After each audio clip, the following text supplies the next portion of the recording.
কিশোরগঞ্জের ভৈরবে র্যাবের তাড়া খেয়ে বিভিন্ন ব্র্যান্ডের গাড়ি ভর্তি মদ ফেলে পালিয়ে যায় পাচারকারীরা। জব্দকৃত এসব অবৈধ মদ ঢাকায় পাচার করার কথা ছিল। জয়নাল আবেদিন রিটনের তথ্যচিত্রে বিস্তারিত।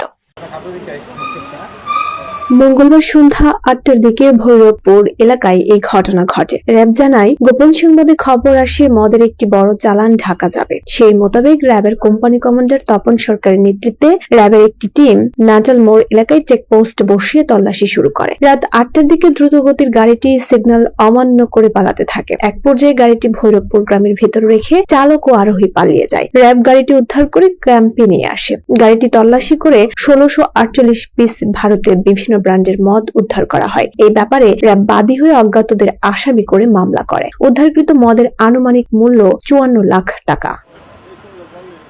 আইডেন্টিফাই যেহেতু আগেই করতে পেরেছিলাম, তো আমাদের পার্টি সবাই গাড়িটাকে গিয়ে কর্ডন করে, তারপর স্থানীয় লোকজনের উপস্থিতিতে আমি নিজেও সেখানে ছিলাম। আমরা একজন মেকানিকের সাহায্যে গাড়ির ব্যাক সাইডটা প্রথমে খুলি, দেখি যে ওইখানে বস্তা ভর্তি ভারতীয় চুরাই মদ আছে।